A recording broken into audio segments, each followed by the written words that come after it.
This week's Torah portion is among the most pivotal moments in the history of our people. The story is well known. It was the second year after the Exodus. The community had received the Torah and the law at Mount Sinai, and the Promised Land was now beckoning. The original plan was to enter the land now, not 4 decades later. And so Moses sent out 12 scouts, the leaders of the tribes, to inspect the land. None of the estimated 2 million Israelites had ever seen the land, including Moses. And Moses wanted to give the people courage, confidence, and strength to seize their destiny. What better incentive, he thought, than to send the leaders of the tribes to report back how beautiful and bountiful, how promising is the Promised Land. After 40 days, the delegation returned. They reported that, indeed, the land was flowing with milk and honey. They showed the fruit of the land that they had schlepped back. The grapes were so big that the clusters had to be borne by several men. Everything God had promised was true. There was only one little problem. 10 of the 12 leaders were adamant. We cannot conquer the people living there. And they unleashed a storm of unsolicited negativity. All the people we saw there are giants. In comparison, we are like grasshoppers. They will crush us. They are stronger than we. 2 of the tribal leaders, Joshua and Caleb, tried their best to persuade the people to push on. But even Moses himself, could not change the people's minds. In response, God decided that no one, save for Joshua and Caleb, would enter the land of Israel. The people would wander for 4 decades and die in the wilderness. Their children would inherit the land. I've long been fascinated by one particular verse. If this passage is the pivotal moment that determined the future of our people in the wilderness, then the pivotal verse of this pivotal moment is surely this. Lama Adonai mevi otanu el haaretz hazot linpol b'cherev, halo tov lanu shuv mitzrayma. All the Israelites railed against Moses and Aaron. Why is God taking us to this land only to fall by the sword? It would be better for us if we were to return to Egypt. And they said one to the other, let us head back to Egypt. Let us head back to Egypt? Are you kidding me? Of all the things they could have said, of all the actions they could have taken, out of the blue, they demand, let us go back to Egypt? Egypt, the house of bondage? Why not say, I don't know, let's just stay out here in the desert where the giants will never find us or threaten us? That's what they could have said. They could have said, we can make a life for ourselves out here. Or they could have said, perhaps we can find a little corner of the Promised Land where there are no giants and we won't feel like grasshoppers. Or they could have said, let's send out another delegation to find another land with less scary inhabitants. Let's return to Egypt. There must be something deeply rooted in the human psyche that yearns to return to where we have already been, especially if the way forward is so uncertain. Great literature is based on this human impulse to go back, the desire to return home. wherever and whatever home was. Odysseus returns to Ithaca. Gulliver finds his way back to England. Dorothy returns to Kansas. Frodo returns to the Shire. All of us daydream about the past, idolizing those good old days, as we conveniently ignore, minimize, or forget the hardships we endured. My high school class of 1977 recently had a grand reunion. All of us reached the age of 60, and we wanted to celebrate our beginnings. It was a beautiful thought. Most of us hadn't seen each other for 42 years. It was easy to speak with fondness, affection, even love for each other and for that time, conveniently forgetting how difficult those teenage years really were for us. We respond to the same impulse collectively as well. We idolize and idealize the past. Even slavery seemed preferable to the Israelites, less scary than continuing the march into the unknown. This innate human need to return to our past, that we remember as our golden age, carefree and gentle in comparison with the harsh uncertainties of the future. This human impulse is so deep that skillful politicians can exploit our nostalgia for dramatic success. Make America great again. Again is the key word. Were the phrase simply, make America great, what a wonderful rallying cry that would be. But this powerful human need to restore what was is so overwhelming. Even if it is a fictionalization of our memories. Paradise Lost and Regained. Once we were great. Let's go back and make America great again. We conveniently forget, minimize, or ignore how difficult were those days, how we struggled against injustice, economic insecurity, disease, poverty. Nostalgia softens the injustice of American slavery. We romanticize the Confederacy. We built monuments to traitors, seditionists, slaveholders, taskmasters who fought against freedom. In the words of Ulysses S. Grant, recalling Robert E. Lee's surrender at Appomattox, one of the worst causes for which a people ever fought, and one for which there was the least excuse. Let's go back to Egypt, cried the Israelites. Think of that.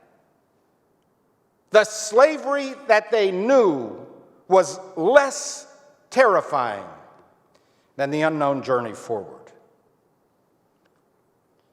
Here is the lesson for our times. To make America great requires moving forward, not backward.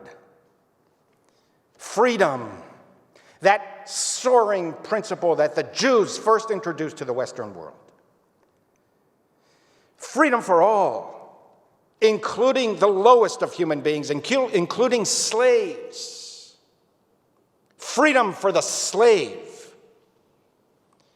is manifest only through a never-ending march forward, not backward. America's greatness is in our willingness to move forward. The promised land is not behind us. It is yonder, beyond the horizon, unlike other religious traditions. Judaism asserts that our golden age is not in the past. For us, the Messiah has not yet arrived. The Messianic era is in front of us. Humanity's task is to evolve, generation after generation, to move forward and to come ever closer to the promised land. And when our generation's time is done, our children continue the march. The journey is long and treacherous and filled with disappointment, insecurity, and uncertainty. It is hard. It takes a long time. But keep the faith, especially you young people. We can get better. People's attitudes can change. This is the greatness of America, our willingness to continue the long struggle to live up to our highest ideals, what Lincoln termed the better angels of our nature. Our greatness is our willingness to continue to evolve towards a more perfect union. Witness the large majority of Americans who were horrified at the murder of George Floyd and now better understand what the black community has been telling us for decades. The virus of racism is structurally and systemically rampant in American society, that legislative changes were long overdue, and look at the speed with which some of these changes have already unfolded. Think of the history-making decision this week in the Supreme Court, upholding the rights of the LGBT community. Think of how it came about.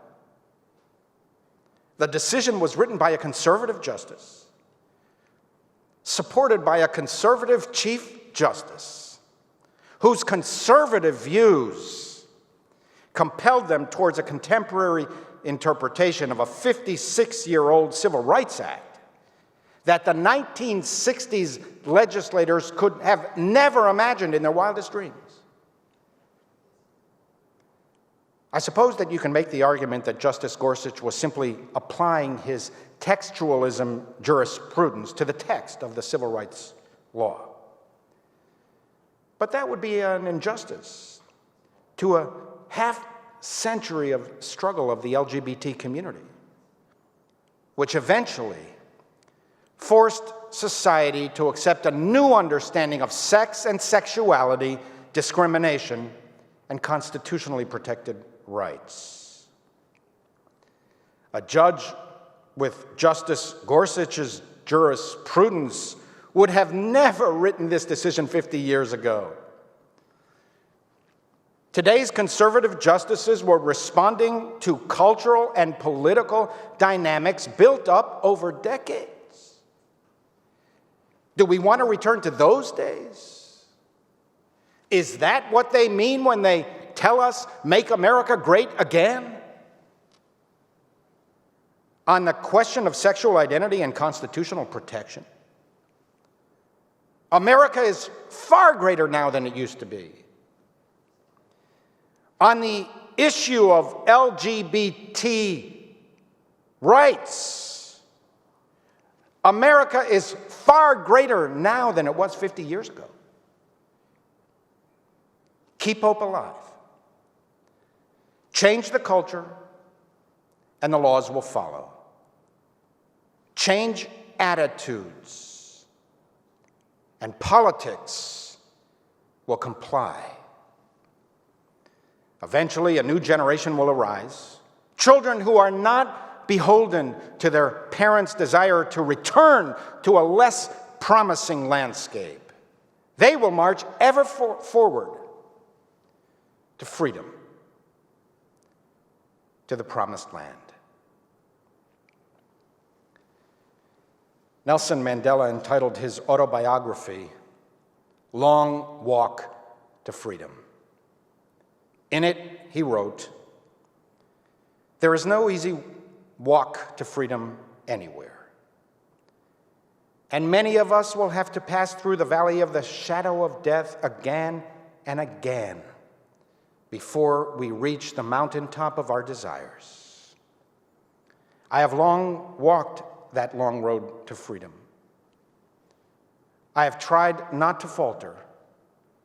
I have made missteps along the way. But I have discovered the secret that after climbing a great hill, one only finds that there are more hills to climb. It is a long, hard walk to freedom. It runs through the desert. It requires not only the removal of chains, there must be internal transformation, a determination to continue to walk forward with resolve, resilience, and the spirit of sacrifice. Today is an important day, June 19th, commemorated by the African American community as Juneteenth, the day that the emancipation finally arrived to the slaves of Galveston, more than 2 months after Robert E. Lee surrendered at Appomattox. Historian Elizabeth Hayes Turner writes, in the name of one of the heirs of the slaves of Galveston, the way it was explained to me, the 19th of June, 1865, wasn't the exact day the Negro was freed, but that's the day they told them that they were free. It was the same for our people. The day the sea parted was not the exact day that the Jews were freed. They became free when they told each other, we are free. We are not returning to Egypt. We are marching forward to the promised land. We cannot see it yet, but we know it is there, yonder, beyond the horizon. We will get there. And when we do, we will find a good and bountiful land, a land flowing with milk and honey, a land where every soul will sit under vine and fig tree unafraid. Amen.